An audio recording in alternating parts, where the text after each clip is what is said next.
Modern processors consume data at blistering speeds, requiring a constant flow of information from virtual memory directly into their active processing environments. That active environment is built on physical memory frames. You can think of these frames as strictly finite, structural slots. A processor can only interact with data if it currently resides within one of these physical slots. This diagram illustrates what happens when the CPU queries virtual memory for a specific block of data, but that page is missing from the physical grid. This exact state of missing data is known as a page fault. When physical frames are completely full, a page fault forces the system into a bottleneck. The operating system has to force out an existing page of memory to make room. The system must actively destroy an existing data state to accommodate the new request. To do this without causing system gridlock, the operating system relies on a page replacement algorithm. The most mechanistic, strictly chronological method for handling this eviction is the first-in, first-out algorithm, or FIFO. The core logic of FIFO is strictly tied to time of arrival.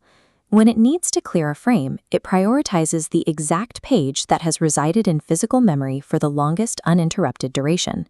To execute this, the algorithm uses a unidirectional queue. New memory pages enter from the right, pushing older data to the left.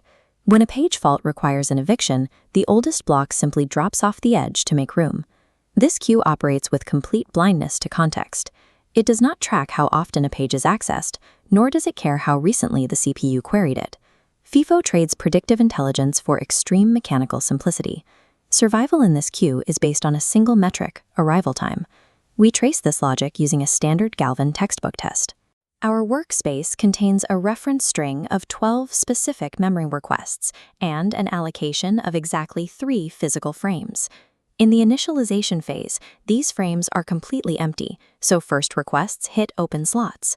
We begin with page 1. The empty system registers our first page fault, loading data into the first frame.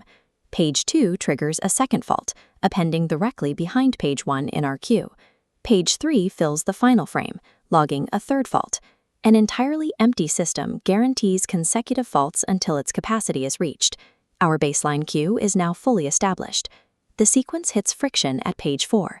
The memory state is full, triggering our first active replacement fault. Consulting the queue, page 1 is identified as the oldest. It's deleted from the first frame to make room, shifting the entire queue forward. Immediately after this eviction, the processor requests page 1 again. Because it was just erased, the system forces another fault. Page 2, now the oldest, gets evicted, so page 1 can be reloaded into the second frame. This triggers a cascading effect known as thrashing. The processor requests page 2 again. Since it was just purged, the system blindly evicts page 3. The request for page 5 continues the cascade, forcing a 7th fault and evicting page 4. Strict chronological replacement blindly destroys highly relevant data, if it happens to be the oldest, resulting in a mechanical cascade of avoidable page faults. Next, the processor issues a request for page 1. Consulting the physical frames, we see it currently resides in frame 2. Because the data is physically present, we log a hit. The request is fulfilled without generating a page fault. Crucially, a hit does nothing to the queue. Accessing the page doesn't reset its age. The subsequent request for page 2 generates a second consecutive hit in frame 3. The fault tally holds at 7, and the queue remains completely static. We process requests for pages 3 and 4, triggering 2 more faults. Following the queue, pages 1 and 2 are sequentially evicted. Finally, the last request for page 5 results in a hit, locking our total faults at 9. Pushing this specific 12-step reference string through a 3-frame FIFO architecture mathematically guarantees exactly 9 page faults. From an engineering perspective, there is a logical assumption to make here. If a lack of space causes faults, allocating more physical memory frames should reduce the frequency of those faults.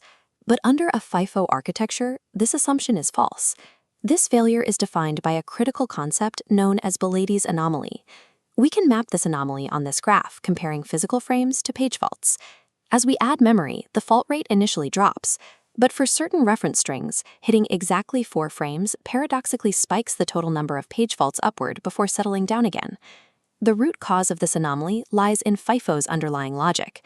Because the algorithm is entirely blind to usage frequency and future reference patterns, expanding the chronological queue simply causes the system to hold onto the wrong historical data for longer. Belady's anomaly proves that throwing raw hardware at a structurally blind algorithm actually Beladys system performance. Despite these flaws, FIFO has one distinct advantage. Its extreme simplicity means the CPU spends almost zero computational power calculating which page to evict. Other algorithms trades this speed for accuracy. The least recently used, or LRU algorithm, solves the thrashing problem by actively prioritizing the time since a page was last accessed, rather than when it first arrived. This comparative matrix tracks the differences. Beyond LRU, there is the optimal algorithm, a theoretical model that perfectly avoids faults by evicting the page that will remain unused for the longest future duration. Predicting the exact future of an application is impossible, and tracking every recent access for LRU demands heavy computational overhead. Because of this, modern operating systems don't discard FIFO. They hybridize it with frequency tracking to balance speed and accuracy. While a pure FIFO queue is mathematically inefficient and vulnerable to anomalies, mastering its mechanical state trace is the absolute baseline requirement for engineering advanced virtual memory systems.